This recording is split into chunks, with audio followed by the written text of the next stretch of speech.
Hello and welcome to round 4 of the Softball SA Premier League. We play on Ghanaland right here at West Beach in South Australia, and it's brought to you by the Aqaba Hotel. Well, I'm James Harris, your host, and joining me tonight on commentary is twice Cathcart medalist, 3-time Premiership star Steph Trzynski. We'll hear from her in a moment. And also with all the special comments is a Cathcart medalist herself and twice a Premiership player with Port Adelaide and Seacombe. Yes, and Seacombe. Jess Maslin, welcome Jess. Hell of a game we've got tonight. Hell of a game indeed. It's going to be an interesting game. It's anyone's season, so let's see how this game goes. Thanks for joining us in the commentary. Of course, Port Adelaide a bye tonight. Got to be happy sitting top of the ladder. It's nice to be up there, but it's also anyone's season. I reckon these girls are going to be chasing us all year. You're seeing it pretty well as well, so you've got to be happy with your own form as well as your team's. Yeah, the team's looking amazing. We've got some young girls coming through. It's always nice to have a good season personally, but the team's been phenomenal this year. Right, we're going to wrap things up here with the intro. Over to the central commentary position with the Cathcart medalist, Steph Trzynski. Thanks for that, James. And I tell you what a cracker of a night. It's nice to be sat out here and not so many layers as we've had recently. But what a cracker of a lineup we've got. We've got Seacombe versus West Torrens, currently sitting 3rd and 4th, respectively, on the ladder.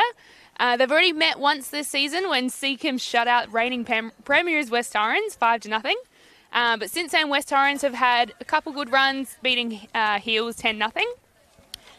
Seacombe have had a bit of a really good start, really, but they starting out with the win against West Torrens, and then a come from behind win against the impressive Glenelg. But then they dropped the last couple games to Walkerville 8-0 and to Sturt 3-1.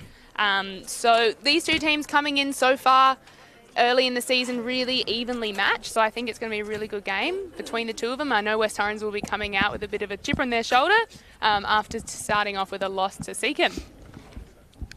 This is going to be one hell of a game tonight. Let's be honest, these girls, they come out hard every single game. We've got some great girls in the centre circle, so should be a lot of fun and be interesting to see how tonight's result is. Yeah, and we'll see, again, young Talia Sutton shouldering the mound for West Torrens tonight. But as we see Seacombe take to the field, we get, I think, maybe our first look on Spacequake of Whitney Shepherd, the US, little bit of extra juice from the US this year for Seacombe, so we'll get a really good look at her tonight. I've had a little bit of a look myself, and she throws hard, she throws a bit of up and down, and she's got good movement, so it'll be a really good challenge for her tonight to see if she can back it up again against West Torrens. I believe she threw a little bit on the weekend as well, came in and pitched really well. I was watching from the sidelines. We haven't played Seacombe yet, but yeah, I agree with you. She seems to throw the ball and move it around quite well, so interesting to see how the West Torrens lineup go tonight. That's Whitney Shepherd on screen going through warm-up pitches, and as Seacombe go through their warm-up, we can go around the diamond. Whitney Shepherd pitching to Neely Peterson, Becky Havas at first, Michaela Thomas at second, Regan Diaz at third, Sasha Mutsi at shortstop, outfield left to right, Georgia Tompkinson, Hannah Cameron and Tash Mays. Not a bad lineup. You have a look around. They've got some good American experience and then some young local talent just in the mix. Some good experience on the diamond with the team in blue tonight. Pete Fairley behind the plate. Toby Sadler at first and Hall of Fame umpire Damien McCauley at third. That's the defensive lineup. You've got the umpires, scorers tonight. We've got Jess and Jill. Producer Brandon in the house. And we're about to get ready to go with the first pitch. Maddie Scott leading off for West Torrens. Over to you, Steph. Maddie Scott is that fantastic. You'll notice stepping up into the leadoff position tonight. Normally that's Amber. Maddie will sit in that second hole, but you'll see her slot quite well into that first leadoff position. I think something that she's not too uncommon with, as that first pitch is thrown down for a ball on the inside corner of the plate. Well taken by Maddie, first pitch.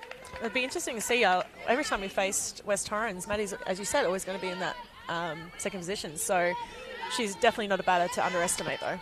No, absolutely not. And Maddie can play a fantastic role as that lead-off position as she fouls off that first one inside. But Amber Hood, missing from the lineup tonight due to a little bit of an injury, is normally such a good just get-on-base player for West Torrens. So it sort of frees up that top part of the lineup to be able to put Maddie in that 2-hole to see if she can drive a runner in. There's definitely a 1-2 punch. Well, let's be honest, the entire lineup is a punch when you're fielding against them. She takes a swing at that to bring the count to 1 ball and 2 strikes. You'll notice she's pretty aggressive as a hitter. She's not letting them go down. But credit to Shepherd, the pitcher. She's attacking her in that inside corner and that lefty, where often a lot of right-handed pitchers will sort of steer away from that inside pitch on the lefty. But I think so far, going straight at her, throwing 3 inside pitches to that lefty straight off the bat. Yeah. She fans that one down the left field line. A good pitch to foul off as the pitcher and catcher try to mix it up and take the ball away. I was going to say, you're coming from that side of the pitching side, and I can sort of come from behind the plate. So we've got a good little lineup today. We've got James, who is usually behind the plate as well. Oh, yeah, in his heyday. His heyday. Maddie Scott turns on that to the right field line for an easy single to lead off for the West Torrens Eagles. Now we get to really see Maddie when she opens up. She's definitely got some wheels on her, and we'll be interested to see what happens. Yeah. Lead off single to right field. A heyday. I'm getting nice of you to join us. I'm getting hazed by my fellow commentators. Trying to hype you up, James. As Alicia Marchik steps up into the plate into that 2-hole that we said normally is Maddie's role. She squares to bunt on the first pitch. Ooh. Just gets away from catcher Peterson. Maddie thought about it, but didn't quite test the arm. Peterson has a great arm behind the plate, which she demonstrated already this season, just a few weeks in. I was hoping to see it then. It'd be a great matchup to see Scott take on the arm. I'm curious about her arm as well, so it'd be nice. Alicia puts a bunt down first base line. Becky Havis goes for the tag. Maddie's rounding 2 all the way to third. Catches at third base. Catches sleeping and takes 2 bases on a sack bunt by Alicia Marching. That was beautiful running by Maddie. And on the replay here, we can see she doesn't miss a beat. She goes straight to third. Easy, not even a throw. Yeah, Havis picked up the ball, made a really quick tag as well, but the only thing is, everyone came down to field that bunt, leaving the third base open. Yeah, I'm not sure about Diaz at third base. I haven't seen her there much this season. Could be a sense of new team, new dynamics between, the pitcher, the catcher, the third and the first. I'm not sure if they've played together much before, so just that communication around who's covering what base where. Things like that might be something they need to work on as the season goes through, and sort of that team chemistry. As Lana hacks at that one, it's going to go foul as Havis going to take it behind. Catches, she tries to throw Maddie out at home plate, and she nails her at home plate. What a great catch, what a great throw by Becky Havis for a double play to round out the first inning. That was an amazing play by Becky. She had her back towards home plate and then turned around, just absolutely fired it in. You see here on the replay. Great read from Havis straight off the bat. Tracks it all the way into her glove, knowing that the aggression that Maddie just demonstrated on the bases, knowing straight away that she'd have to get up, turn around. But you know what? Good on Maddie for testing that in the first inning, right? Becky had to make a phenomenal play, catching the ball and turning around, complete 180, find your bearings, make the throw on the money. If I had the speed of Maddie, I would also test that throw. There's a great look on the Aqaba replay. Neely Peterson sets herself up perfectly from a great throw from Havis, and she's pumped for the third out. That replay was brought to you by Aqaba Hotel. Whether it's a dining experience in the restaurant, catching the latest live action in Sporty's Bar, enjoying a comfortable and convenient stay in the accommodation rooms, or being entertained by incredible live performances, you'll always be welcome at the Arc. Not a bad read, huh? Wrote that myself. Good. Jess, why don't you take us around the West Torrens defensive lineup? Sure, no worries. On the mound tonight, we have Talia Sutton, Talana Kayser behind the plate, Abby Latrell at first, Emma Burridge at second, Maddie Scott at short, Sophie Hoyle at third, and manning the outfield is Caitlin Holt at left, Alicia Marching in centre, and Jordan Harris at right. We've got a few changes in the lineup tonight. Yeah, different look, West Torrens. Couple of injuries as well.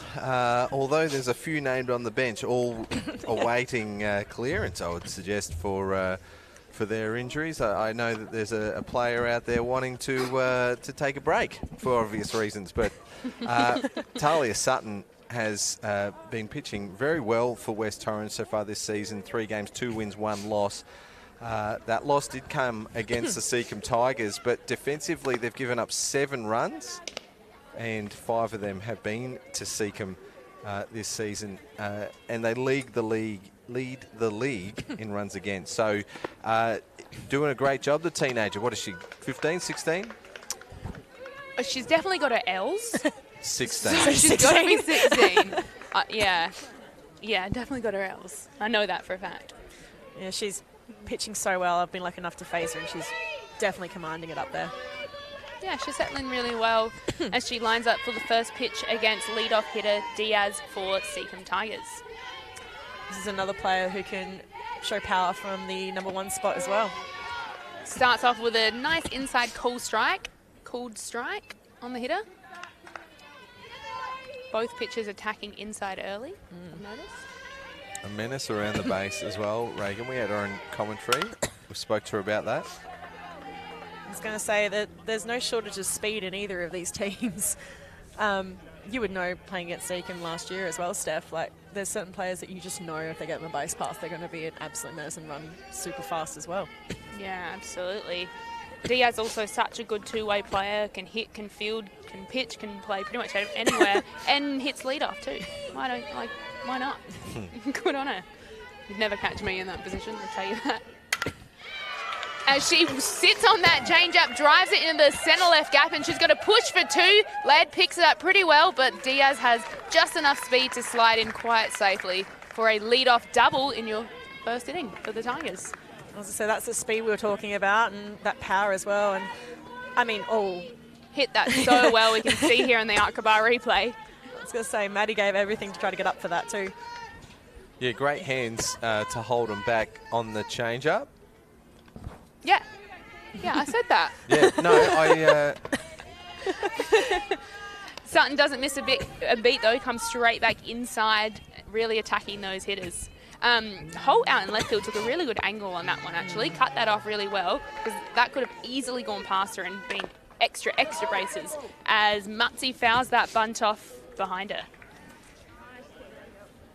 The outfield play is quite quick here, so taking that area and taking it back hard, she's come in quite nicely, and Reagan can run, but as you said, it could have easily got past her.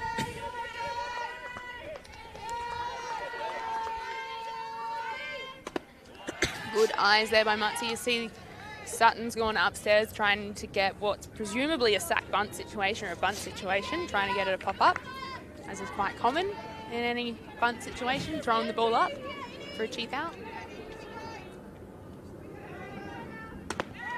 Comes back for a swinging strike to even the count up at 2-2.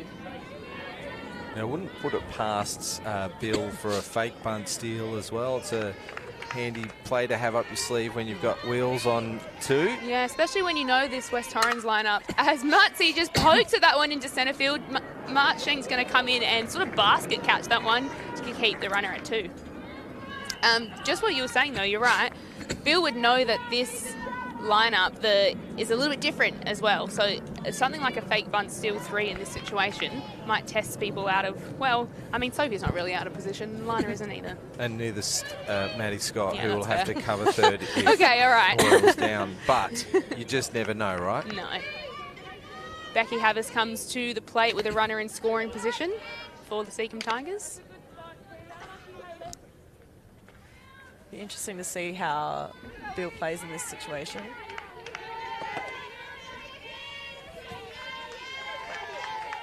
Yeah, power at 3 and 4 for the Tigers with a runner in scoring position. Speaking of power, that was a big old swing there by Becky. Becky is certainly someone who's not going to let any strikes that she believes she can absolutely pummel she let plays go. with- yeah, plays with aggression, Becky. She takes that one foul down the left field line. Good call there, Pete. Straight up and into the business. Yeah, Hoyle had a decision to make then as well. You have a go at it, risk maybe at tipping your glove and then going into dead man's corner down, which will obviously score the runner from second, giving the batter extra bases, or leave it and hope that it goes foul. So right in a thin line there. And the fact that she has to do it with very little time as well is one of those things with third base. Becky sits on that, pulls that down left field line for Caitlin to sit under. Diaz, the runner, goes halfway and scoots back to second. to keep the runner at 2. That was a great catch by Caitlin Holt out there. Can't wait to see this on the bar replay. Yeah, interestingly, you'll see Reagan Diaz will sit halfway. She was going to score on any error, but she had to go back. Most people you'd think would have tagged up on a deep fly ball to the outfield and take that extra base, but, high risk, high reward. It's the first inning. We saw West Torrens go through a bit of high risk, high reward. Yeah. If you have one power hitter into the next with Neely Peterson, who we know has got the power to go over the fence as well. And in fact, she did last game against the West Torrens Eagles. And I'm sure West Torrens will be keeping that in mind as she comes up to bat with a runner in scoring position right now. Sorry, it wasn't who was it against. My yeah, bad. It was a big one. My bad.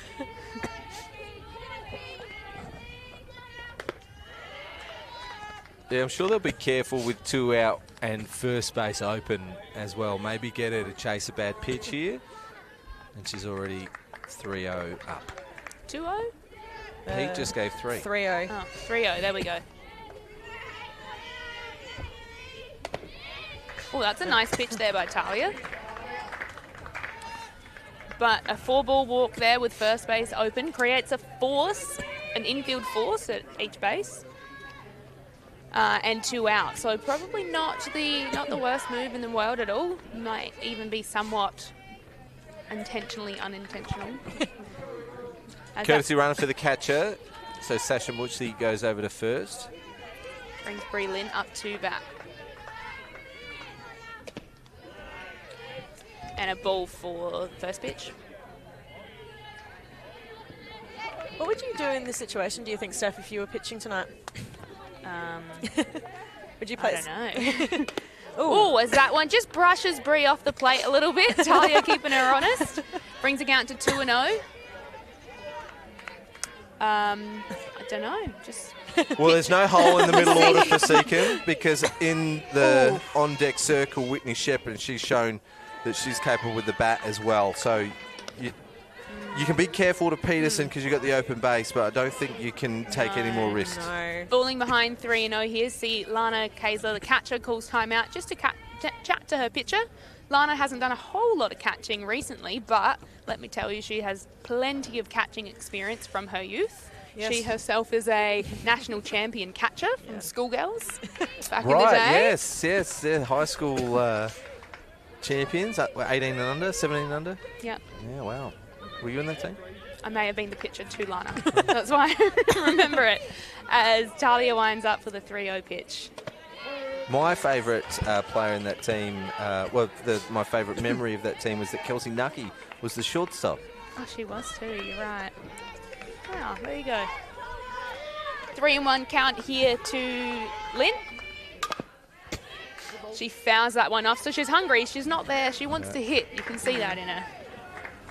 Yeah, 3-1 count. She gave herself a green light, maybe swung at a high one. There's Diaz on second. Seacombe definitely be looking to score her after getting her as a lead-off. Payoff pitch here in a full count. Oh! And that one's just missed up high. That change-up sort of just dropped, but obviously as it crossed that zone, Pete Fairley said not too high. So that'll be ball 4. Here on the Bar replay, you can see that change-up really just drops off the table down the bottom line, and not so impressed with that call. But that brings up the pitcher, Whitney Shepherd, to hit with loaded bases in the first inning. Great angle from the Bar Hotel replay. As we say regularly on the broadcast, it's not where the catcher takes the ball, it's where it crosses the plate. And Pete Fairley could be confident in that call, I'd say. Big swing there by Whitney Shepherd to bring the count to 1-1. So we see that she's aggressive here too. After seeing the 2 hitters before you, James, walk, or Jess, 2 of them walk, and your first pitch was a ball, how's about going after that pitch for a swinging strike that probably was a ball as well? She fouls that one off behind the catcher to bring the count to 1 ball, 2 strikes. Yeah, it's hard when you've had 2 batters walk in front. You really want to swing. It's very much something where you have to think about the situation at times. I know I would always want to swing. Yeah. But it's, if she gets a right side, there's easy going to be 2 scoring as well. As Talia lines up for that inside call strike for a high-pressure strikeout to end the inning, stranding 3 runners on base for Seacombe Tigers. Beautiful pitch from Talia. That's the first strikeout of the game as well. Talia coming back. That change-up was there to be called. I think Pete found a great punch-out, by the way, on the Aqaba replay. I can't see anything wrong with the strike zone tonight. And at the end of one complete inning, well, both teams had their chances, but defence held up. Other games on tonight. Sturt play Walkerville. Now, they met each other early in the season as well, round 2. They had a draw, 3-3 right here on Spacequake Sports. So it'll be interesting to see the results of that game, and we'll bring you some updates as the night goes on. Walkerville, of course, have been on a bit of a roll. They've won their last 2, and Sturt had their first win of the season on Saturday as well. So both teams coming off a good win. This Saturday, we got the Hills Heat Club round. Hills Heat will play Sturt 3 p.m. right here on Spacequake Sports. Glenelg play West Torrens and Seacombe play Walkerville, and you can catch all the action right here on Spacequake Sports. As Emma Burridge is going to lead off the second inning here for us for the West Torrens Eagles. We might talk more about Hills Heat Club round in the next inning break, I reckon. We'll get some more details, and it'd be great if the Southport community get behind them. Each of the club rounds are important to each of the teams and their fundraising efforts. So Emma goes after that second pitch to bring the count to 1-1.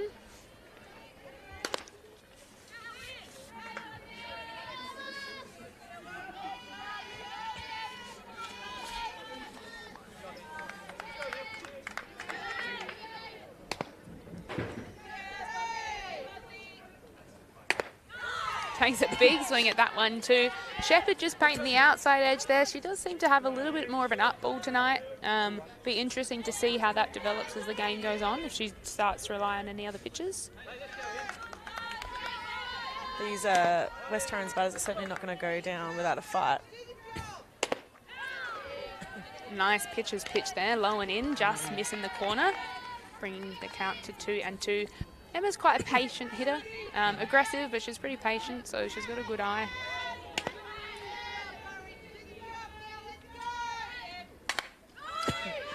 She fouls that one off behind her.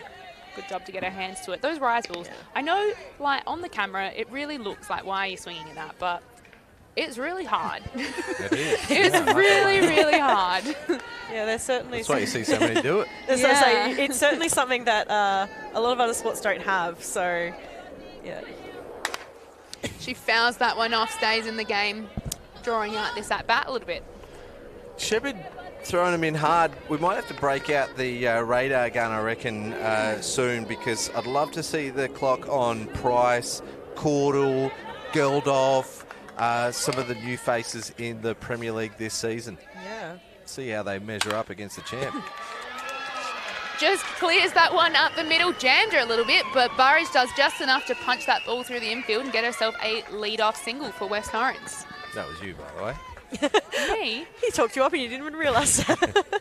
Great shot from Emma Burridge there in the Aqaba Hotel replay.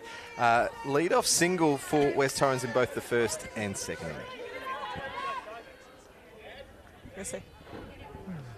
Sorry? No, I was going to say, I'm like, definitely going to be interesting to see how they all. We've got quite a few new faces pitching this year, so yeah, let's see how they measure up speed-wise and how they are actually game-wise. Brings up to bat Sophie Hoyle as she shapes to bunt.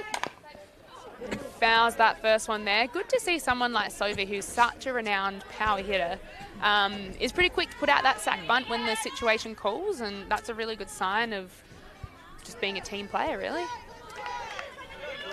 She's certainly someone who can send a ball very deep, as you said, but she's a very smart player as well. She shapes for the second pitch. Pushes that one in, picked up by Becky Havas. Play at 1. Slight bobble, but I think second base Thomas had it in time. No problems for the out at 1. You can see here in the Arkabar replay, Pecky picks that up really well. Has a quick peek at second. Handled okay over there by Thomas for the out. It was a great bunt by Soph. Yeah, beautiful bunt. Perfect. Never in doubt over there. Done a job as well, advancing the runner to scoring position. Brings up number 17 for the night. As she hits that one up the middle, and that's aggressive base running for a tag play, and the run, and Burridge is out as Jordan Harris hits into a fielder's choice. We'll see this one here in the replay. That's a good knockdown by the pitcher. That tag just got there in time. Played cool by Diaz there. A lot of aggressive base running tonight. So yeah, lots of running there. Brings to the plate Abby Luttrell, who I think this is her first This might be a Premier League debut. Yeah, how exciting for her. We missed that in the opener. Yeah. Yeah, what a great opportunity for her. See what she can do with the bat. Just back on that play before, just for Shepherd. The ball's on her backhand side, a slight little fumble, but she's still the presence of mind for the lead runner. Made a really good throw as well. So good fielding, good recovery from Shepherd for the second out. As Luttrell, is it Luttrell or Luttrell? I think it might be Luttrell. Fouls that one behind her to stay in the game on an 0-2 count.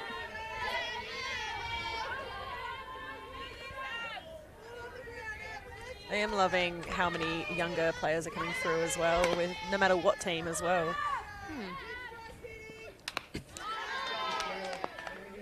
Shepherd still challenging her in the 0-2 count, throwing the ball around, and Luttrell getting her hands to it. Fancy little split screen here. Space Quag just taking it to another level this Always. year. 9 years and still improving. Nice pitch there by Shepherd to see if she'd get the hitter to bait, but Luttrell will look at that one for a ball, bring to count to 1 and 2.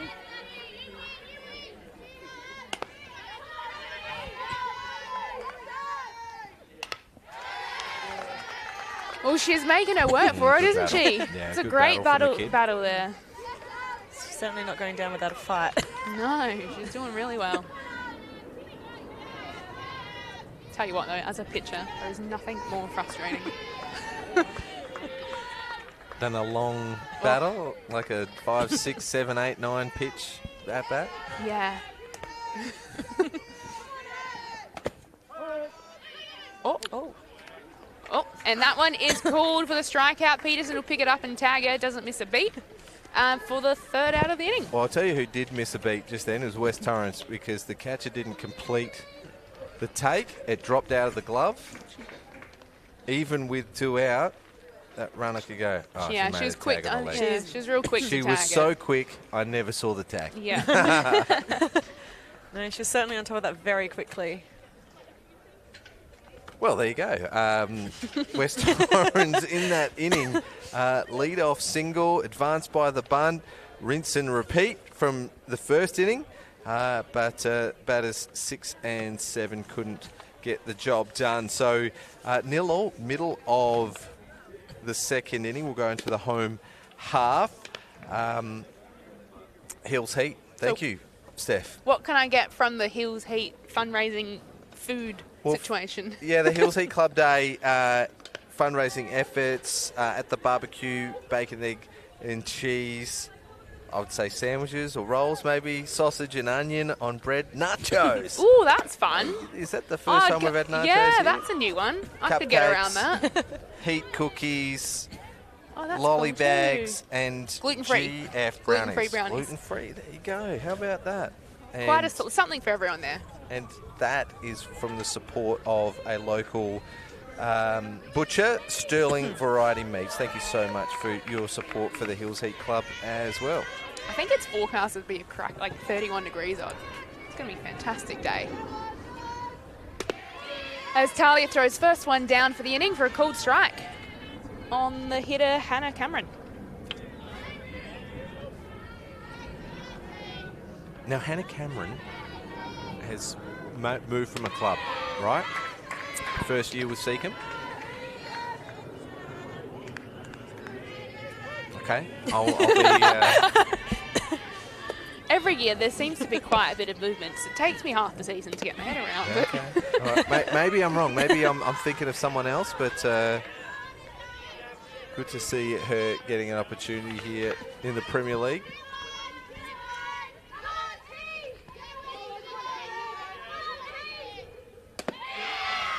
Talia just painting those corners, doing a really good job trying to get the hitters to swing. As the count is 2-2, Pete has held up for the field. As Hannah gets just underneath that, Lana is going to call off. It's going to tip her glove, but Latrell's going to make the out at first base because Hannah Cameron was still stood in the box watching Lana try and catch the ball. Yeah, interesting. You could hear the coach from third saying hustle up the line, but it looked like it was foul the whole way. Lana's got to get an assist on that play. Yeah, she will. She should too. Straight, you can see she popped straight out of the catcher's little square, went straight to the ball, and then I think maybe just having a she gave that a cracker of a go, but just having maybe a little bit of youth in the pitcher in the first base position, Lana tried to take control of that one. Probably didn't end up. Well, both probably pitcher being her and ball. First base. Did you say that? Yeah. Oh, gosh. I was going to comment on the weather. I was going to say it's a beautiful night here at West Beach, and then a gust of wind come up. That's fine, James. It's okay. I'm not offended. Talia gets ahead of the count. No balls and 2 strikes for the next hitter. That's twice I've done it. So. Yeah, it is actually. You're doing a fantastic job. I can't wait till you listen to this back. 3 pitches in a row for a strikeout to Sutton. Picks up a bit of confidence on that one as the Eagles get to throw the ball around for the second out of the inning. And both strikeouts have been looking tonight as well. So Sutton painting the corners. Those corners. Beautiful pitch.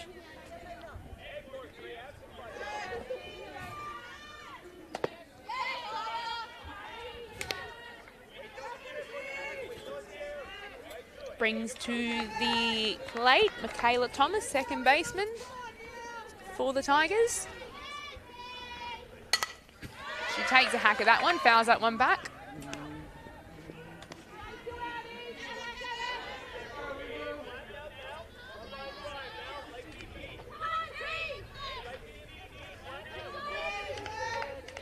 Nine hitter. We'll see Reagan Diaz come up if she can get on.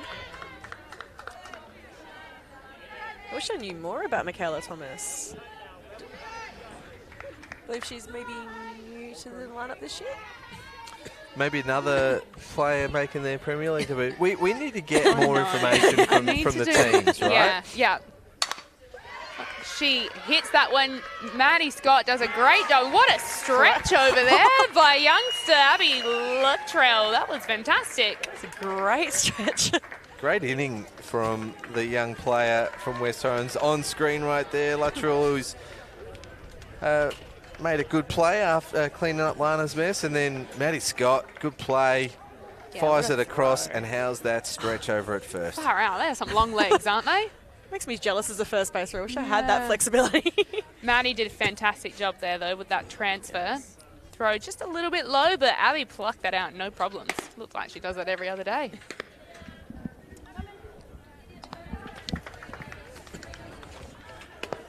Yeah, thanks, Steph. I've got a job to do tonight, and that's to let you guys know how the other game's going on Diamond 2 between Sturt and Walkerville.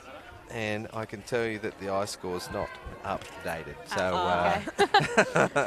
so if the ice score catches up, we'll bring you some more updates on that game as we go. But we're going to start off the third inning. This is Talia Sutton. She hits in the 8th spot. She does indeed. I feel like so much has happened and it's only 0-0.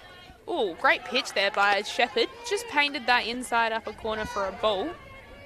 But that was a very nice pitch.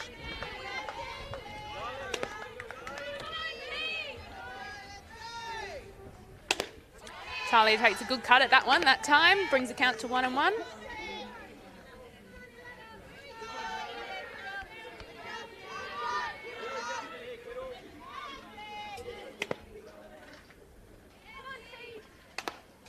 That same sort of pitch from the first pitch, Talia takes her hands to this time, fouls it off to bring the count to 1-2. We'll watch if we continue to see that up ball from Whitney, and we'll see if the West Torrens can adjust. It's certainly an effective pitch. She's definitely making the players work for that, and she can either just bring it above and paint that corner, or she's making them commit and swing for it.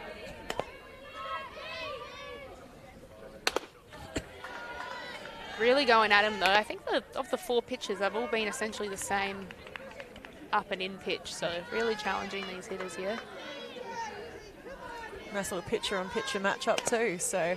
Yeah, my favourite. There's that lower pitch, just missed, probably down and maybe a little bit of cross up. a little bit of a cross up there for a ball.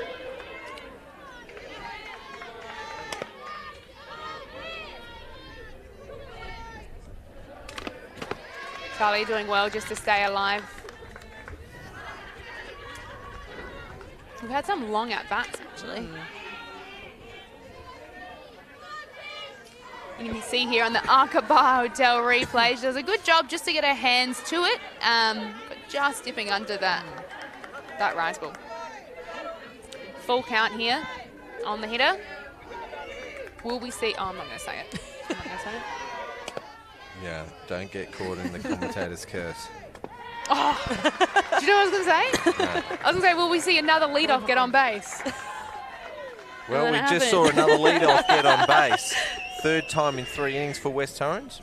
Thought it into an existence. And I think for... Oh, no, Seacombe had a... Seacombe led off their first with a inning, double, yep. and then we saw the pop-up. So this brings up to bat left fielder Caitlin Holt in the 9 hole. She squares to bunt, just pulls that one foul. Tell you what, it'd be absolutely crucial if she can put a bunt down here just to move the runner. Because now, I mean, what are we in? We're half an hour into the game. That puts your runner on second base in a 0-0 game with top of your lineup, Maddie Scott, Leisha Marchwinkler, and the Kaiser after. With the top, no, I'm kidding. I'm just going to repeat myself. Repeat you again. Yeah, great point, Steph. And this is going to be the 3rd at bat where we see lead off get on, square up to bunt. So yeah, West Torrens definitely not looking to change their tactic tonight. No, although she didn't put didn't square up to bunt that time.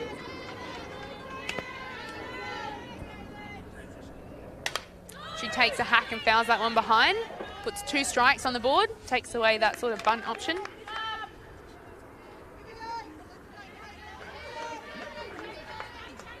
Definitely that crucial part of the game where one run can either open the floodgates or become a 1-run game in total. I noticed that Mutsi at shortstop's playing quite up the middle too, probably setting up for a double play as Holt fouls another ball behind her. Yeah, I don't mind that. She may have identified that the batter's a little behind it, or because most of the hitters in the Premier League, I'm not saying all, most of the hitters are pull hitters, and that would probably inch her a little bit towards left field, but you're right, she's going up that middle. As Holt turns on that ball to third base, Diaz, as she just gets a glove to it but can't quite handle it, keeps the runner at second, but that'll be probably an error, a hit. Yeah, we can see the red pen over to our left, and although Diaz did a good job to at least knock it down, otherwise it was going in that hole that we were just talking about. Yeah. Overruns it, runner advances to second. Yeah. Well done, batters 8 and 9 for West Torrens.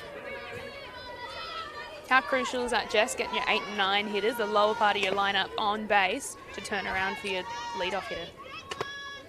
Ooh, still attacking Maddie on that inside pitch, I see. She's doing really well to hit those corners, but they're just inside. Yeah, to go back to what you said, Steph, getting your 8 and 9 on, especially when, you've got a leadoff like Maddie Scott, who is very reliable to get on base as well. It certainly makes it a lot tougher in the field, and you have to think about what you're going to do in every situation, as we see Peterson speaking. What would you say to your pitcher in this moment, Jess? If I was catching, maybe just get the lead runner, maybe 3-1. So with someone like Maddie who does have a lot of speed, yeah, you could go 3-1. You could also go 3-2. So it depends on situational, and in a nil ball game, it's a lot tougher as well. Yeah, Maddie Scott did have that hit to right field to lead off the first inning as she fouls that one into her feet. Yeah, Maddie can lay a drag bunt down, or otherwise she can hit with power. We've seen her do both already this year. Had it in the park home run a couple of weeks ago, so we know she's got the speed as well. So a real threat in the box here.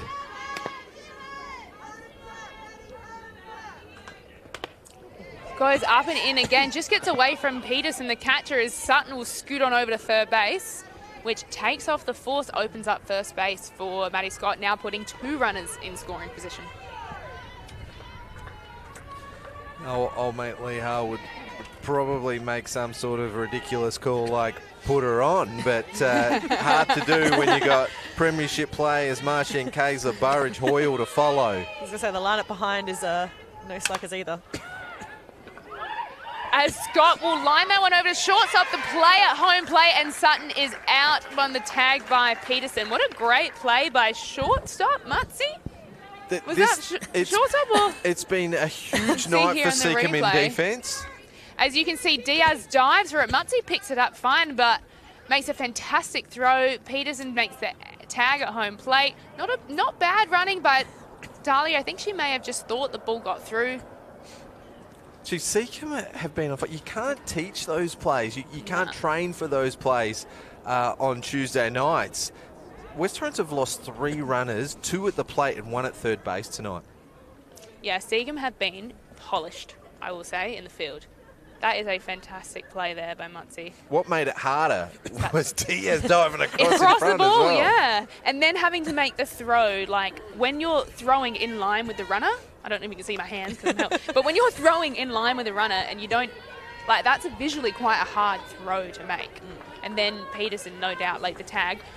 Brings us in a 1-3-6 split situation with Speedy Scott on first and Alicia Marchink at the plate. Maddie takes off on the pitch, standing up at second. Peterson on that pitch threw down to third straight away. So interesting to see. That's probably maybe Seacombe's go-to in that situation. But with the wheels of Maddie at 1 going to 2, you almost don't want to risk it. Well, you got a youngster at second, and Mutzi was inside the line on that pitch, so they were never defending through. As Marchink lines that one over to shortstop at Mutzi for an easy can of corn. Yeah. I'm going to call it. We'd still call it a line drive. It'll be a soft line drive, but straight to her. She's really stood up tonight over at shortstop. She has indeed. Absolute no doubter. Brings up Lana Kaiser. 2 out, 2 runners in scoring position. Last time she had a foul fly to Becky Havis that turned around and made that phenomenal play at home plate. As Shepherd goes up and in for the first pitch on a ball. Pete's been pretty consistent with his zone tonight, though. He has not called that all night, and Lana's pretty confident that he's not going to start calling it. She leaves that for ball 1. Now, Seacombe shut out West Torrens on the Saturday game of round 1, 5-0. And with plays like that, it's so easy to tell how and why. Yeah, they're looking very clean in the field. She misses that up and in pitch again. I think we obviously can see that that's probably that go-to pitch here for Shepherd, but when you're just missing the zone or it's not working so well for you, it's so critical as a pitcher to have something else that you can go to as your sort of your go-to strike. She comes back in a little bit lower. That fastball inside for a strike brings the count to 3-1. Burridge on deck did have that safe hit up the middle. So this is a real key at bat here for West Torrens Eagles, or for Seacombe. As Lana just sort of chokes that up the middle, that's going to score 1. It's going to score 2. Maddie Scott comes in standing up, no problem whatsoever, as Lana Kaiser has the first 2 RBIs for the ball game. Oh, look at her. She's happy. Yeah, clutch hitting when West Torrens have been struggling to score those runners that they've been getting into scoring position. Along comes Kaiser and just peels a single up the middle and scores 2. Yeah, those are those hits that they may not feel great off the bat, but they definitely do what you want them to do, and they feel good when your runners are going over the plate too. All right, we've just got an update from Diamond 2. Walkerville leading Sturt 2-0. As Peterson tries yeah. to pick off young Sutton, Little Sutton, who's just come in for a pinch runner at Lana Kaiser at first. Off you go, James. No, I'll do it in the inning break. Okay. I'll do it in the inning break. As Burridge takes a big swing to bring the count 1-1. What a cool moment for little Sienna. I just don't want to call it little. For Sienna over there at first base, getting a few opportunities to pinch run. I think she's like 13, maybe? I was going to say 13, 14, yeah. maybe. Yeah. Should be an up-and-coming youngster. As Burridge fouls that one back. Oh. And a great catch there by Peterson. Had to navigate through the umpire. Helmet flew off, did a little spin, but seemed to catch that no problems. Those are the ones that the West Beach Wind love to take, and you can see by the path, but she took the... Yeah, she even had a little bit of a kerfuffle, but found the fence right away and then sort of came off the fence, you'll notice. Did a fantastic job of catching that. It's a beautiful play. Well, Pete Fairley did his best to get in the way of the play there, and he was hip and shouldered out the way, and he's given me a wry smile because I could know that he could hear me. We love our umpires here at Softball SA. Taking a well-earned drink as well. Diamond 2. Thanks a lot to Diamond Bar and Anthony and his crew for bringing us this update. Walkerville leading 2-0 for the Walkerville Cats fans watching at home. Over the Sturt Falcons, it's Taylor Caudle versus Ollie Durham on the stripe. And that's all I've got for you. I've also heard that Taylor might be on the mic on Saturday. Would I be correct in saying that? You might be in the know. I don't. I don't. have a sneaky suspicion that Taylor might be making her debut on the mic. Awesome. Well, we look forward to hearing from Taylor.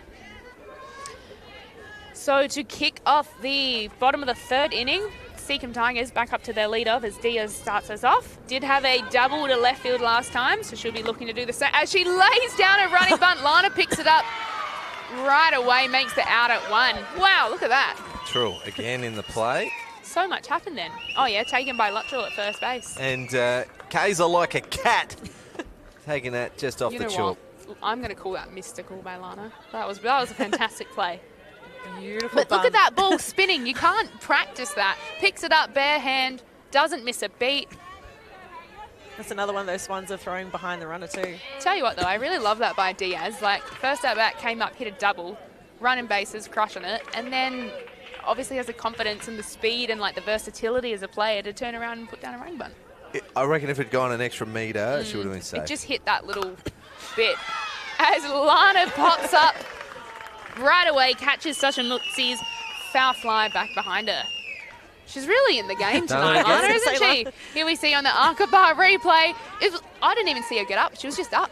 Jess, just coming off 2 RBIs as well, the only runs of the game. Yeah. She's been in the last 2 plays. You'd be pumped about now, right? Yeah, it's one of those moments where you start feeling the adrenaline run as well, so she'd be feeling really good right now.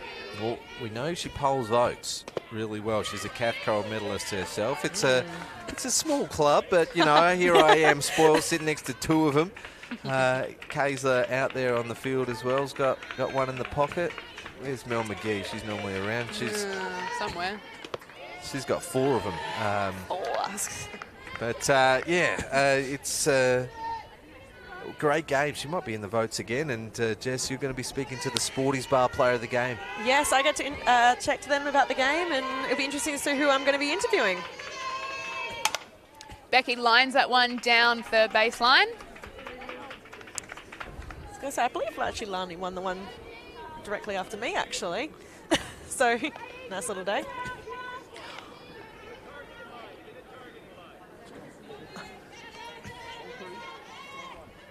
Two balls, 1 strike. The count here for Havas.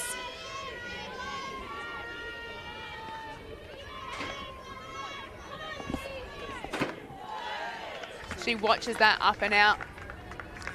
Talia's going up in her own right as well, but she's testing the Seacombe batters now as well. Yeah, Talia's done such a good job so far. And you watch her in the mound. She's so, like, she keeps such a good demeanour. As Havis gets underneath that one, but Luttrell's going to shimmy across and grab that foul ball. The third out of the inning.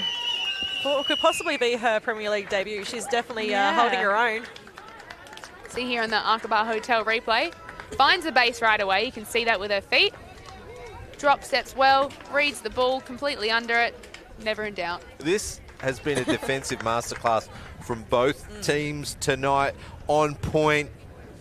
One slight blemish from the error on a tough play from Reagan Diaz at third base, but that run did score, so been costly.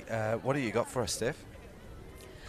Inside scoop, Michaela Thomas is making her debut here for the Seacombe Tigers. She's actually moved over from New South Wales a couple of years ago, but she was on the under-16 state team last year. Amazing. Okay, that's good intel, and obviously Luttrell's making her debut. If someone from West Orange can confirm that for us. I appreciate the intel and the messages.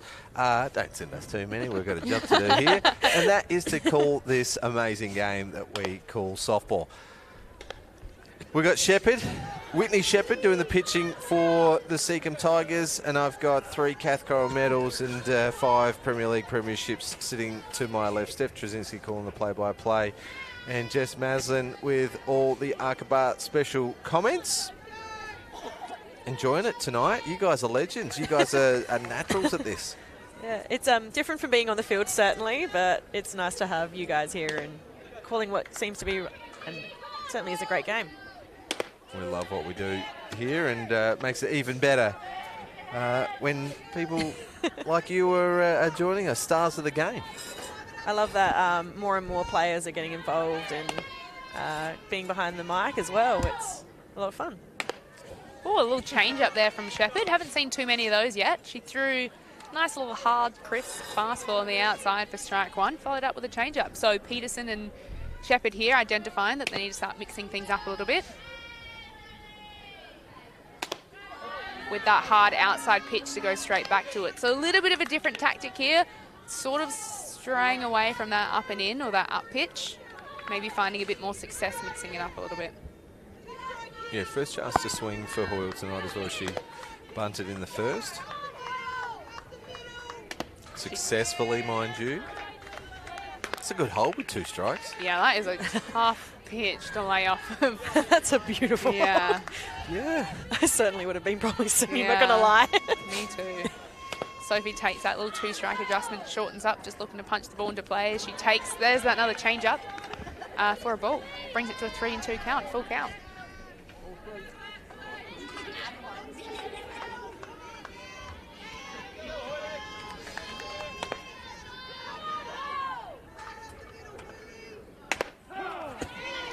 And there's that pitch that Shepherd's been hunting for all night.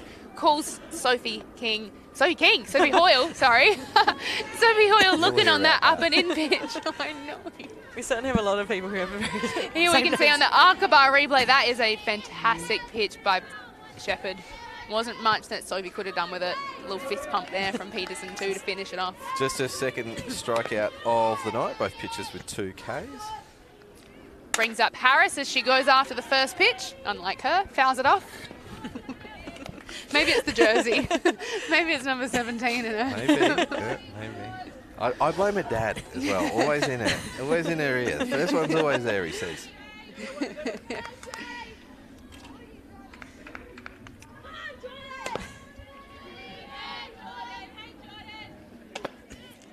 Leaves that inside pitch for ball 1. So she's still nibbling away at those edges, trying to get the tempt the Eagles into swinging for them, but they're playing very smart. Yeah, I will say Shepherd hasn't missed much over the plate. She's hitting the corners really well. As there's that change up the middle. Mutzi puts a great effort in, but Harris is standing up at first base with a safe hit to centre field. Not a bad piece of the ball. She went up the middle last time. It hit the backhand glove of Shepherd. She was able to knock it down. This one finds its way up the middle. Great piece of the ball there by Harris. Oh, Mutsy's so close to that. It was almost like closer than, Sort of She handcuffed was, her. it did handcuff her. That's the word. Thank you, Jess. Puts a runner on first base for first baseman tonight, Abby Luttrell. Well, would round out a great Premier League debut with a hit, wouldn't it? Here, she struck out her first time up. Oh, why don't you give me a dirty look? James. You can't say that. But she didn't go down without a fight, that's for certain. She hits, she's fast. Look at her run as she hits that ball just off the glove of Shepherd. And she absolutely soared up that line. Those big long legs, look at her go. So she certainly got some speed about her. I think, unfortunately, that one might go down as a error, but on base hit. I've seen the red pen come out. Seen the red pen. Puts ball in play, and that defense that we've been so highly praising tonight is starting to show a couple little cracks. Will you put the ball in play? Anything can happen, especially on the dirt here at West Beach. Absolutely. You'll get 7 out of 10 kind bounces, but it's those 3 out of 10 that you don't want to be behind. No, you don't want to be on the end of those. Brings up Talia Sutton, the pitcher, with an 0-1 count. She watches the second pitch here, falls behind 0-2. Or Shepherd gets in front, 0-2. Walked last time, so they're taking no chances, straight to an 0-2 count. That big open stance there, it's not something you see so much anymore as she just gets underneath that one as Shepherd goes up and in for strike 3. Taking no chances, as you said, and that's a beautiful pitch there. There's that up and in pitch that she's, when it's on, right? That's a fantastic pitch and she has a lot of success with it. Just looks like she needs to maybe set it up a little bit better because it's struggling to get the corners called, I suppose, by Pete, but it is a fantastic pitch and really hard as a hitter to lay off of. That is the first strikeout swinging tonight. Wow, look at that. God, I was not the only one looking for that just then. Brings to the bat left fielder, Caitlin Holt. 9-hitter, so Maddie Scott eagerly awaiting in the on-deck circle. Like she's getting some extra coaching from the stand. You guys saw that too? Yeah, I did see that.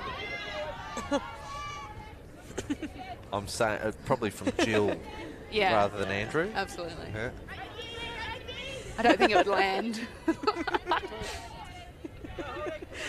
Good to see you having a bit of fun out there, though. 3-0 count here for Caitlin to the 9-hitter. That is a cardinal sin as a pitcher. Finds a strike zone there, going right at her. It's not going to let her get away. Yeah, are you looking again as the 9-hitter with the 3-1 now? Take her even deeper in the count, put that little bit of extra pressure. Oh, what a great eye there great pitch by Shepherd too. Lots of those pitches. Pitches. That was really hard to say. Loads of bases up for Maddie Scott, leadoff hitter for West Torrens. 2 out. Shepherd's thrown really well tonight. She's thrown real well. Only 3 strikeouts, but 2 walks could be costly. 1 to the 8-hitter, 1 to the 9-hitter. Okay, so now we've got loaded bases with 2 down. Could be anything could happen here. See if she'll go inside again. They've clearly got a game plan against Maddie. As Damien says no go on the swing from ball 1.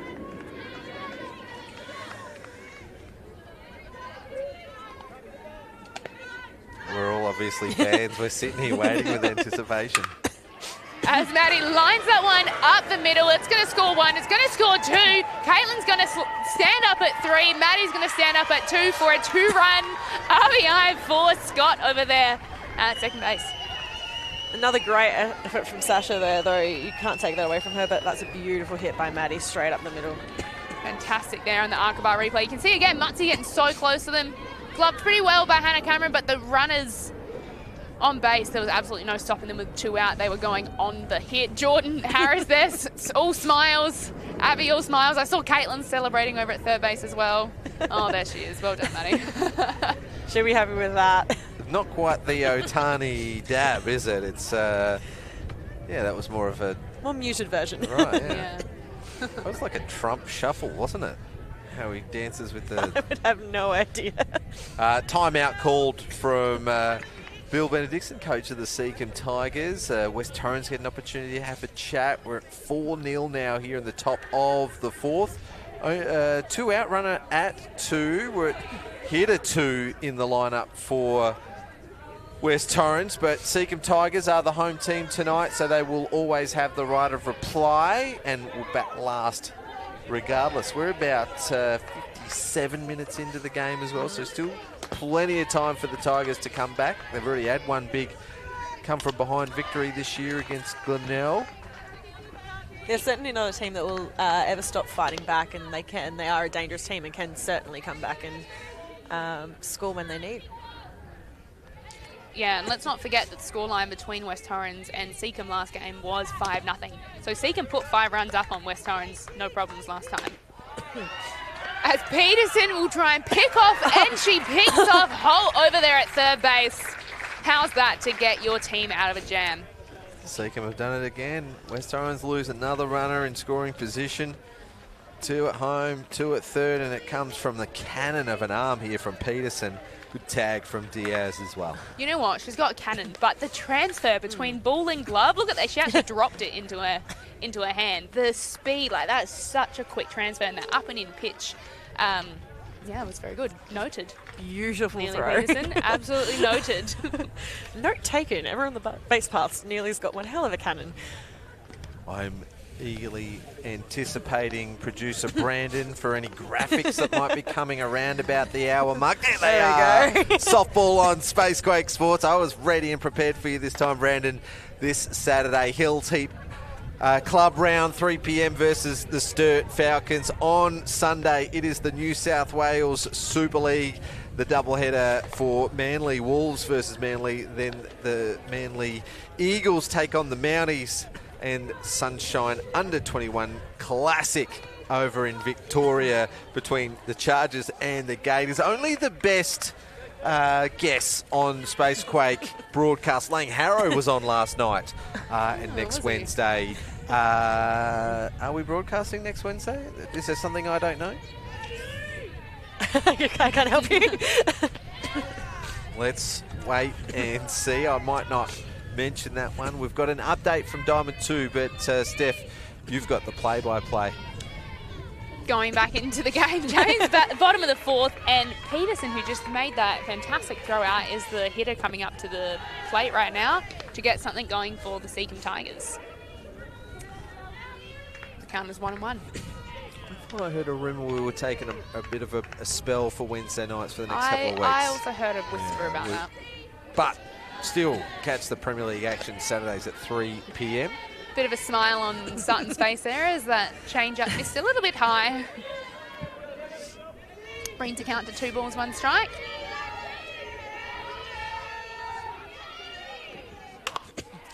As Peterson fouls that one, just kind of jammed her down left field line. Looks like a ball player, doesn't she? Yeah, Peterson. she does. That good arm. I did hear something funny about her at training the other night. They were doing some infield training, and she was out there on the dirt with a catcher's glove, and they said, why don't you put your fielder's glove on? She gets underneath that. Burridge from second base calls it right away for a really high ball and takes another can of corn over there. Yeah, good play from Burridge on the Akbar Hotel replay. Had to make up some ground and a little bit of a swirling breeze tonight as well. So good play. Finish off my story. She didn't have one. She didn't have a fielding glove. She really? Only got a catching glove. She only caught when she was in college. And you would have got about 100 free gloves when you were at Cal. Yeah, that is interesting. Change of division for Cal this year. No, not change in division, change of conference. Not division, conference. Yeah, conference. Yeah. But they're playing in Atlantic. They're in the... No, they're not. ACC. Oh, are they in the ACC? Yeah, they are in the ACC, you're right. Yeah, they're in the ACC. Atlantic, it's a lot of travel, They're in California. Yeah, there's a lot of travel. Yep. Oh, well, Big Ten no longer? No, not Big Ten. Pac-12. Pac-12. Pac-12. God. too many the divisions. Pac-12 There has is. actually changed. I don't even know if it's called the Pac-12 anymore, but it used to be the Pac-9, and then schools came, and then schools left, and then it was Pac-10. Like, I don't know what it is anymore. But when I was there, I think in the good old days, it was the Pac-12. Did only 2 of them stay as well? Yeah, there's not many. I don't know what's happened. I don't know what's Falling happening apart over a there. little bit. In the NCAA. It's because Oregon left, and as Lint gets just underneath that, Holt's going to call it out there in left field pretty confidently. Lots of high fly balls tonight, falling second out of the inning. Those balls, when they certainly go up, they'd certainly swell, but she had no problem out there, Caitlin. She's sat under that quite happily. Yeah, she gets real swirly out there. Caitlin, big, nice, loud call, because you know Maddie at shortstop's going to take everything she absolutely can. So good on Caitlin for calling her off. So Maddie was nearly there as well with her She speed. probably could have caught it. As that change-up will go in for a ball 1. All right, with the risk of the commentators cursing again, 9 retired in a row for West Torrens after Seacombe got 3 on base, left them loaded. And we saw something similar in that first game against Port Adelaide, actually. West Torrens, Port. Sutton took a little bit to settle in with the zone, I think. But once she was through that first inning, she really hit her stride. She was fine. And I'm seeing similar sort of signs here as Lana just decided to not catch that one. Don't know what happened there.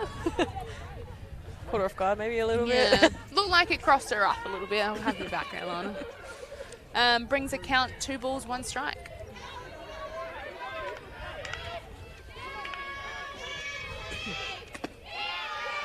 Just missed that up pitch there by Talia.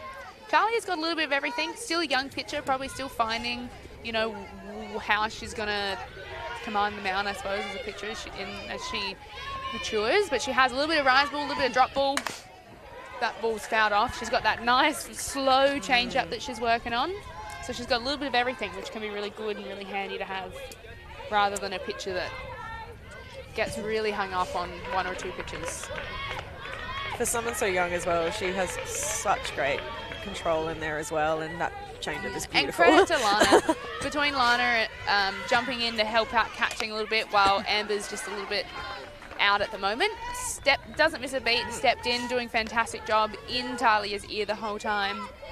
It's like she's never left the catcher's position. It's like riding a bike for her. She stepped in straight away. I think the catcher's glove was a little bit crusty, but it still works fine. Oh, look, it will break in eventually. Yeah. Pitcher-on-pitcher battle. Full count here. Payoff pitch. As Shepherd will watch that pitch for ball 4 as she takes first base. Well, that is the commentator's curse right there. 9 retired in a row. The last runner to get on was based on balls back in the first inning. Based on balls here in the 4th. With 2 out, courtesy runner for the pitcher. I was just going to say, we've got Reagan coming in to run, so we definitely know there's some wheels on first now. She's a bit close to the... Don't know about that one. Next 4 batters? Yeah, she is. I would be... Well, she'll take as a she's base. going to take second base on a little bit of a miscue there by Lana. You know what? West Torrens can appeal this, but it's because it is a repairable running infraction, situation, right? Yeah, there's no penalty. So if West Torrens wanted to, they could. We've got... Hang on. We've got... Here we go. Here we go. We've got a question here. We've got some action in the West Torrens coach. Yeah. As if she Doesn't heard want us. to talk to Lana. Yeah, so She it'll might be... questioning that. Yeah, that's what it'll be about. And Coach Lamoureux, with plenty of experience, would know where we are in the lineup. Do you know what? I know that it's always been possible that this could happen, but I've never actually seen it. So Yeah, can't say I've ever seen something like this, but I mean, as we're all saying, Reagan's got great speed. See here in the Aqaba replay, Reagan read that ball really well. Didn't miss a beat. Just popped out of Lana's glove at the last second. So it'll be interesting to see what happens here. If they say that Reagan can't run, who they're going to bring in? Probably Sasha? Probably Mutzi, who's the next hitter. Probably Sasha. or someone on the bench. Or a Certainly bench no player. slouch. Yeah. All right, while we've got a break in the game, we've got an update from the backfield. Walkerville did break out to a 4-0 lead. Hayley Mayer with 2 triples in the game and 3 RBIs. Sophie King with a couple of hits. Sophie Roberts with a hit and an RBI before Sturt fighting back. It's 4-3 in the 4th inning.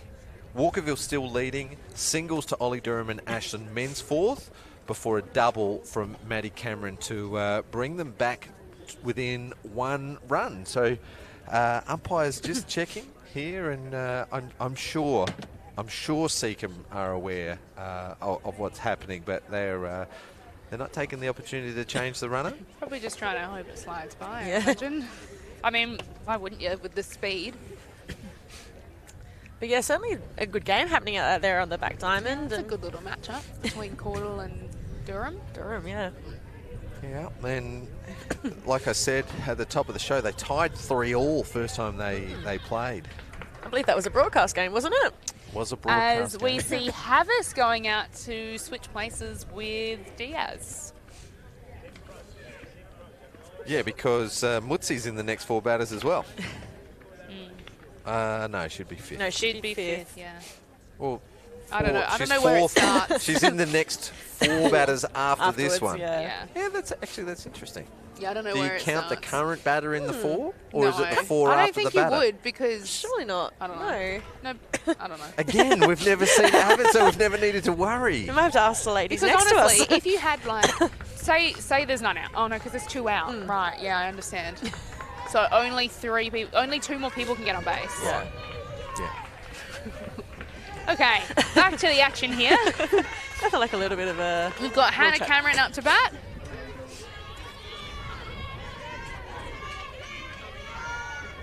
Well, it's a win for West Torrens, isn't it? Because Reagan Diaz is probably the quickest in the Yeah. team for the Tigers, but it's only a little tiny win because Becky Havas is a state rep, experienced player. As Cameron drives underneath that, and Alicia Marching covers a lot of ground to take that comfortably in centre field. Far out. That was a good piece of the ball I there. was going to say, that travelled really A well. little bit too much elevation, I think, for Cameron's liking. But she definitely got all of it, didn't she? We'll have a look here on the Argabar Hotel replay. As Alicia picks it up straight off the bat and takes the ball out in that centre-left gap out there. She has read that beautifully. All right, we're past the hour mark. Actually, we're up to about 70 minutes now. So just a bit of an update on what we've seen so far. 4 complete innings. West Torrens have led off 3 of their 4 innings with an on-base. Failed to score in the first 2. It was a Lana Kaiser 2 RBI single to break the deadlock. And in the 4th inning, we saw Harris with a single. Abby Lateral got on with some wheels, a base on balls from Caitlin Holt, and then a 2 RBI double from Maddie Scott to put the score out to 4. Seacombe started off on fire. They actually got loaded bases in the bottom of the first, but West Torrens defence. As Alicia will go after the first pitch, Motzi makes a little bit of a miscue, and Alicia will find herself safe at first base. Yeah, she probably, She threw it before she had it. 2 minds about getting a quick throw off because she took it on the second bounce pretty high. It looked like it just sort of popped out of her glove a bit because she definitely had the time because it was hit quite firmly. Also like a little ice cream moment. This one's in the top of your glove. Yes, Yeah. Jess, that's what happened. And it just sprung out the top. Lemon lime flavoured ice cream that just slipped out the Just cone. Didn't want to stick. As Kaiser will watch first pitch for a ball. Are you bunting here, James? Or are you hitting away? Well, Kaiser's got 2 RBIs. She does. But we have seen the likes of Hoyle and Marching squared a bunt successfully as well to advance the runner. So they've done it already tonight, and a 2-0 count. Good pitch to do it on. Shepherd still trying to find that up and in corner, just missing. Brings the count to a 3-0 pitch. West Torrens have read that well. They know that she's using that a lot, and they're staying off it until it starts to get called. She comes back with a strike. Jess, you got the Sporties Bar Player of the Game. Anyone stood out yet? You're thinking Maddie Scott, 2 hits and 2 RBIs. You're thinking Lana Kayser calling a good game behind the plate. Yeah, I'm kind of between a few people here tonight. It's going to be tough, as you said, Maddie and Lana. But I've also got a little bit of a soft spot for Abby Luttrell on her debut as well. Like, making some excellent plays. Yeah, hasn't put a foot wrong, has she? No. Talia also throwing a great game. As Lana absolutely drills that into that centre right gap. That's going to be extra bases for sure.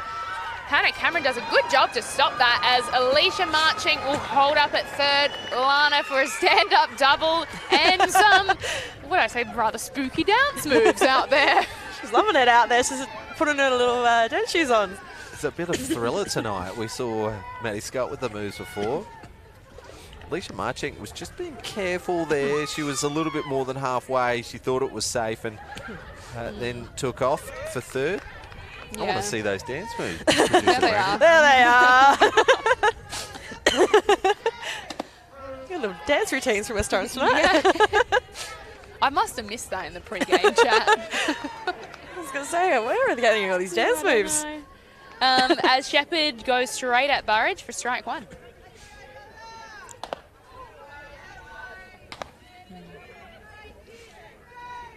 Well, West Torrens at the top of the 5th inning. 2 runners in scoring position, holding on to a 4-run lead. See Alicia over there being pretty timid with her lead-offs after seeing Peterson absolutely nail Holt at third base last inning. Rightly so. Especially with none out and 2 runners on base, you've got your 4, 5, 6 hitters up. No need to test the limits here.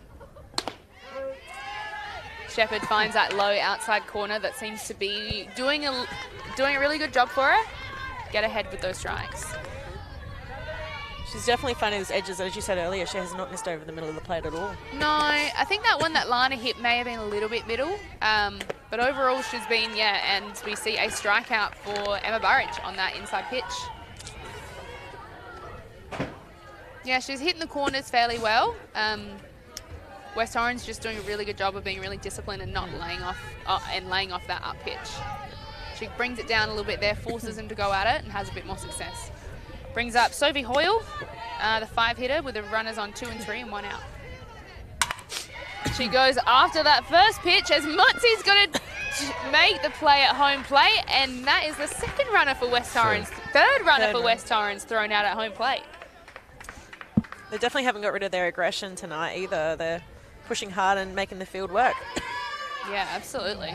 That was a firm hit too by Sophie. You see that Mutzi's got the ball in her glove and Alicia was still pretty close to her, but West Torrens' game plan is clearly to be aggressive and make Seacombe play good defence. And another great throw from Sasha, shortstop there as well. Got that down to Nearly really quick as well. First pitch swinging for Harris as she pops that into right field, picks herself another RBI as Sophie Hoyle will take 2 bases, standing up at third base. Almost falling over, but standing up at third base. Showing her wheels there. How's that hitting from Harris?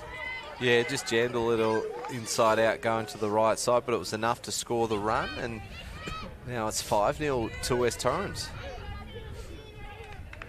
Oh, and Sienna Sutton came in for a pinch run there. I missed that one too. I think we all missed that one, to be fair. Yeah, I've got my head down in the scorecard, just having a look at the runners that West Torrens have lost, and that is a risk from West Torrens taking on the arm of Peterson with 2 out. But she faked the throw, looked for the runner at 3. They don't want to do any more damage to that scoreboard. No, and honestly, Peterson has such a good arm. Every time between innings, I've been watching it, and she hits it on a dime every time. She's certainly a force to have behind that plate for Seacombe this year, and she's going to make everyone work for every base they want to take. As Shepherd moves ahead of the count, 2 strikes, no balls. With 2 out, good place to be. Really going at Luttrell, the 7 hitter. For the West Torrens Eagles.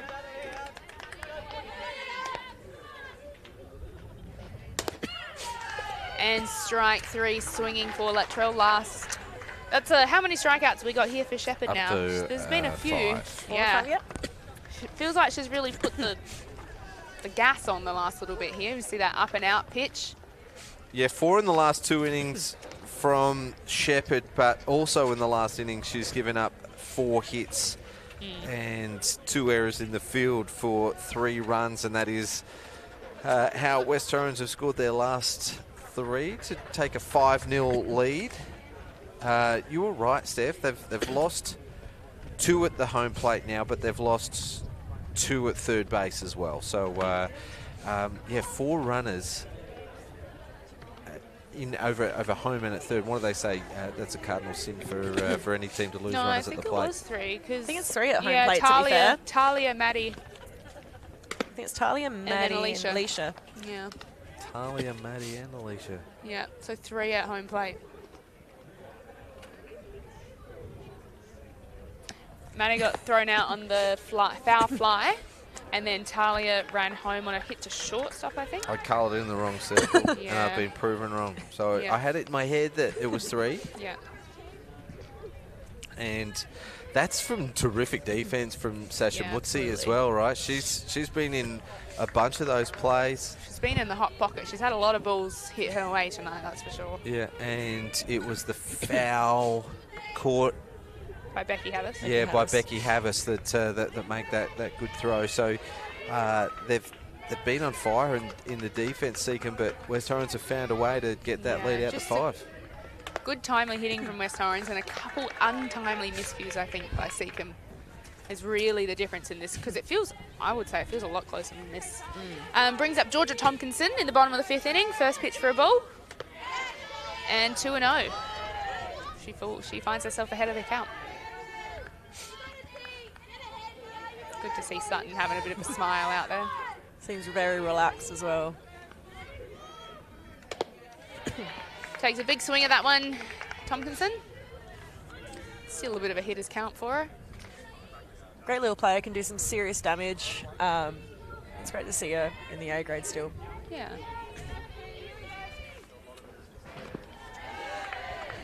Lana did that like a third base or a shortstop then, didn't she? So that was autopilot from Lana then. She feels very low in the field at short and third. Honestly, that's pretty much what she looks like when she's at third base anyway. She definitely commands presence there. And Tompkinson just tries to pull out of that, but I think commits a bit too far for a swinging strike here. Brings the count up to full count. There's been lots of full counts tonight. There's certainly been some challenges tonight. Lots We've gone of some full long counts. at-bats as well. Yeah. Wouldn't mind knowing a pitch count All right. later. As Leave it with me. Tompkinson picks herself a walk to lead off the bottom of the 5th inning. So that's nearly every innings. Probably correct in the lead-off getting up? Fourth walk. No, it Not was quite. Sorry. only Only second of 2. the 5 Yeah. innings for Seacombe, but West Torrens on the flip side have been 4 out of 5. Brings up Michaela Thomas, the 9-hitter. Be really important here for Sutton to stay really switched on. West Torrens do have that lead of 5 runs, but we've seen Seacombe hit the ball, especially with their 8-hitter getting on base. If there's a 9-hitter and Thomas can find herself on, all of a sudden they've turned over the lineup as Thomas will line the ball up the middle, find herself a single, runners on 1 and 2, none out. They turn the lineup over in the bottom of the 5th inning. Predicted it. Who would have thought? As Eric says, 7, 8, 9, get it done. That's how games are won. Sorry to steal your thunder there, Eric, but you're in Japan at the moment, so I don't care. Great shot from Thomas to get on base and advance the runner as well for Diaz. Timeout being called, and West Torrens are going to have a chat, and that's where I can tell you, Steph, that Talia Sutton's thrown 73 pitches in 4 innings of work, 2 strikeouts and 4 base on balls at the moment, going at a 44% first pitch Yeah, that's a lot of pitches. strike. Yeah. 44%, probably a bit lower than you'd probably want. Would be interesting to see how that stacks up to Shepherd's stats on the night too. It's going at about 4 pitches per batter at the moment for Sutton. If we are to look on the other side of the card, Shepherd's gone 5 innings for 92 pitches. 25 batters faced, so that's just under 4 pitches a batter and a 50% first pitch strike rate. Interesting. Diaz will take first pitch. So Diaz had that double to start the game off to left field and then went after a first pitch bunt that spun kind of funky and Lana picked up and nailed her at first. So watching first pitch for a strike, watching second pitch for a ball, brings the count to 1-1. She'll be eager to get after it, I'm sure, with a runner in scoring position. We've actually seen Diaz do that over the course of her second year in the Premier League. You get an extra base hit and then you lay down that running bunt. You catch your infield on the heels. You know you've got the wheels to beat it out. But right now they need runs on the board. So I've no doubt she's swinging away. You've got 2 very young runners on first and second as well, but they've all got wheels. That one gets away from Kaiser. You can see Tompkinson absolutely books it to third base. I thought she was going to turn and keep going then for a second. She got very excited. Well, I wasn't the only one. Thought she was coming home on that. But good heads-up running by both base runners there to move through on that pass ball. Moves them closer, and a sack flag would be in play now. Sack flag in play, good point. And the outfield are very deep, particularly Holt at left field. As Diaz will foul it off. Well, I suppose in this instance, James, you've got 2 runners on base, you've got a 5-run lead. As an outfielder, the ball's hit you, you're going to score 1 run. You're probably going to score 2 runs, but what you want to do is limit the extra bases. You want to limit the damage. You know Diaz is quick. The ball's getting to you, you want to cut it down right away. And as soon as that goes past you, you're looking at double, triple easily. As Diaz lines that to centre field over the head of Alicia Marching. She picks it up off the wall. That's going to score 1 run. Is it going to score 2 runs as Thomas comes in, standing up at home plate. Diaz standing up at second, and look at her. She is all serious business over there at second base. Yeah, she just crunched that ball, and Marching had nothing going her way there. It just sat against the fence, so all the way to the wall. Runner was tagging up at 2, got held up because Maddie Scott was the cut-off there. Just reducing the damage as well, what may have been 2 runs, but nothing changes for Seacombe except they've got a run on the board now. Yeah, they've got Reagan's certainly a player, as we know, who has immense power and can put it over, but I just died for Alicia on the fence there. Oh. I hate those as an outfielder. Yeah, that was a double any day though by Diaz, even if it came off the fence hard. Oh, they did score. Yeah, both 2 runs have scored. James, you're doing the thing again. You're not listening to me. I said it. You're right. Your brain's off with Eric in Japan, clearly. You know what it was? My brain was on Diaz, watching her go back to the base. As that ball is and called foul by Fairley. That was a close play. Sophie played that off cool, but Sophie absolutely, Sasha, booked that down the line. She was off. See for here the on the races. replay, that was pretty close. Just as Sophie's hand touched the ball, it did look like her hand was in foul territory. So great call there by Pete Fairley. We sit, or I do at least, right on the line. I can see it perfectly. And that looked close on the replay, but I can tell you it was at least a foot, maybe a little bit more off the line. Brings the count to 2-1. Runner on second base with none out.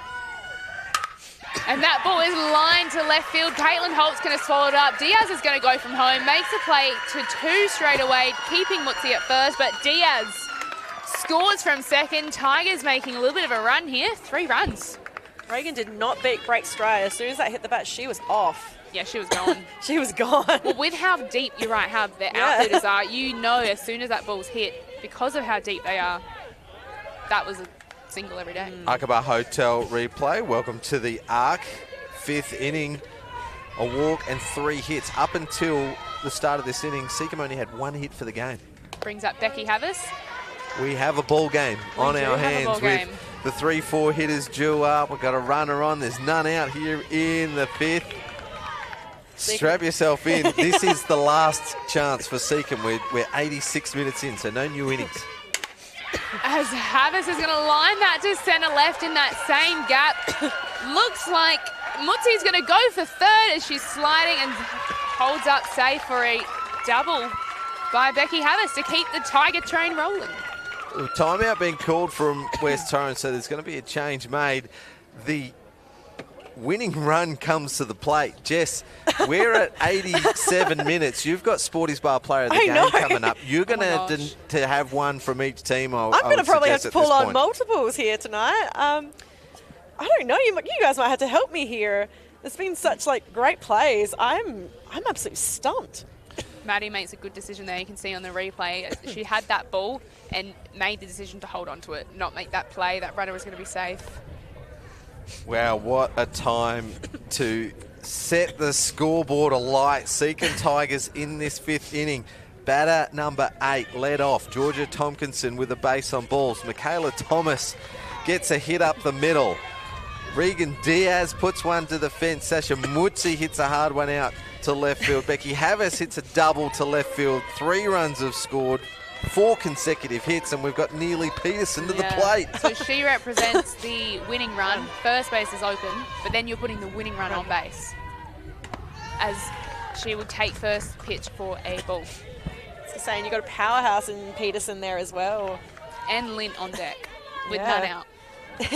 None down. And Lint did have that home run against West Torrens a couple of weeks ago. She tattoos that one down the left field line. Showing her power Never to come back. Out into the darkness of the outdoor diamonds. Staying completely locked in. Look at her and focused. What a great swing she's got. It's just so pretty, the swing. Yeah, nice swing. 1-1's the count. Great pitch there by Talia, but Peterson not tempted. Just dies. Let's go back to round 2. Seacombe versus Glenelg on a Saturday afternoon. Glenelg were leading 4-1, I think. 4-2. Something like that, yeah, 4-1. Seacombe won that 6-4 in the dying stages of that game. So they'd never say die a team. They always have been, and it's I'm feeling nervous for them. This is a game that's full on, and it's got everything happening tonight. 3-1's the count. Peterson goes after that pitch, pops it up. Hoyle's hit popped up. It looked like Hoyle was calling it. Maddie stepped back, and then it just dropped between the two of them. So a little bit of a miscue here we can see on the replay. Hoyle was calling it the whole way, and it looks like... You couldn't have placed that any better. If that was a half a metre to either side or front or back, it would have been a clear catch for either one of them. Now we've got loaded bases, so the winning run on base with none out. Winning runs on 1.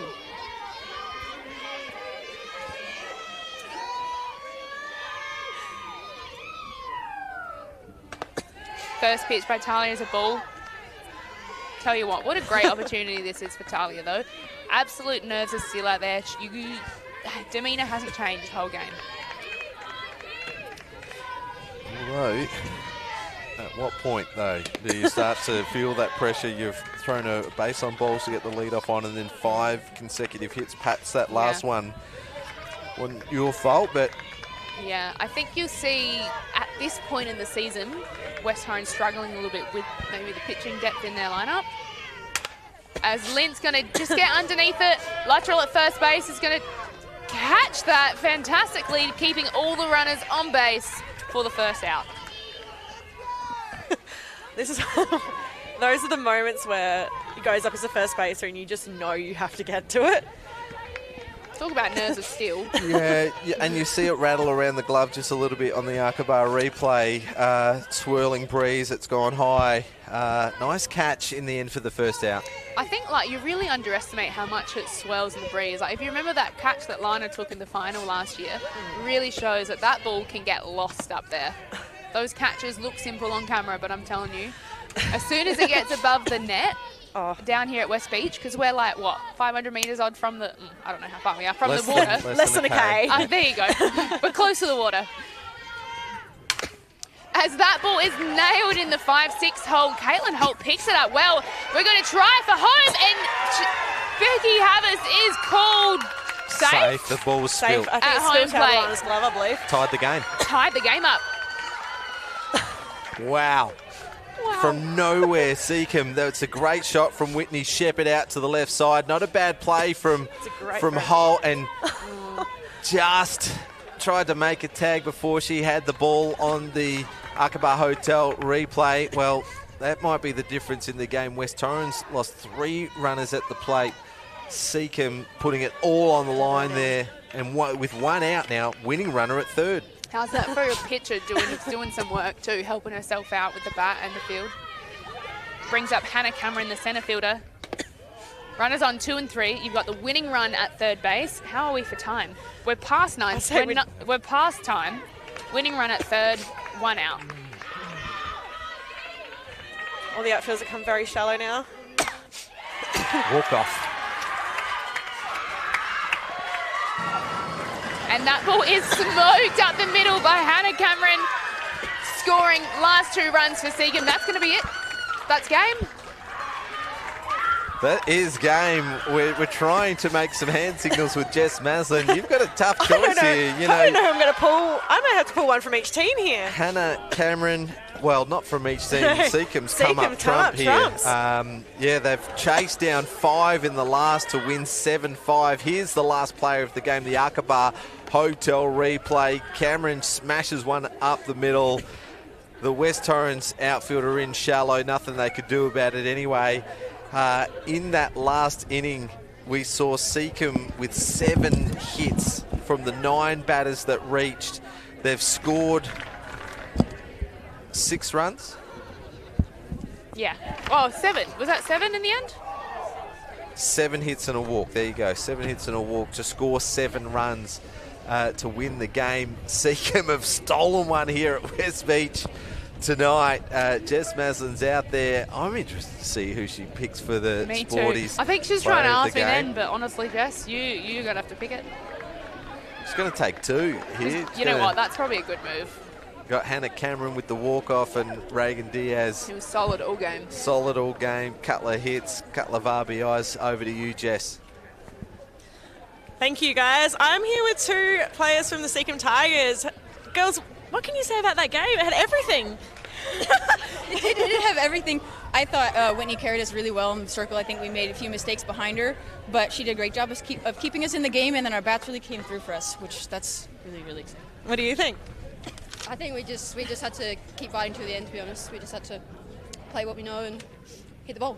Now, I have to ask, what does it feel like hitting the walk-off? It's always a nice feeling, but what was going through your brain when you were in the box?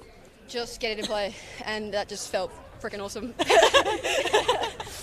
I was going to say, it must be nice having, what looks like a kind of a new team a little bit behind Seacombe. So, looking into the rest of the season, how do you think it's going to go with the other teams? I think as long as our bats continue to show up and we play clean defense behind our pitchers, we're going to have some good results and be competitive. We just have to show up week in, week out and do what we do best. So. No worries. So, Seacombe Tigers and West Torrens Eagles, thank you very much. Good night. Well, we don't have a result from the backfield, so you'll have to check the website for results of that. Thanks so much to Jess for speaking to our Sporties Bar players of the game, Regan Diaz and Hannah Cameron with the walk-off. Seacombe Tigers win that one 7-5. It did have everything, didn't it? What a game. Truly did. What a fantastic. As much as my heart breaks for West Torrens, what a fantastic fight back by Seacombe. They've had a few tough seasons recently, but it was so good to see them come out and play some good softball. They'll leapfrog West Torrens on the ladder. Seacombe with 3 wins and 2 losses now on 6 points. West Torrens with 2 wins and 2 losses. Both those losses at the hands of the Tigers. So Seacombe getting the job done this year, although they did drop their last 2 games against Sturt and Walkerville. So maybe a shot in the arm that they needed. And wow, it all come about in 1 inning. Certainly was a game with never to say die attitude, and Tigers just came out with the bats, and the bats were firing hard in that last innings. Unbelievable. Well, we have seen an unbelievable game tonight. It's I'm a little lost for words, but Seacombe Tigers just shown their mettle tonight to show that they're a contender this year. Their third win of the year at the expense of West Torrens Eagles. They've run out winners 7-5. Thank you so much, Steph. Thank you so much, Jess. Thanks to everyone at Spaceway Sports, Aqaba Hotel. And we'll see you on Saturday at 3 o'clock.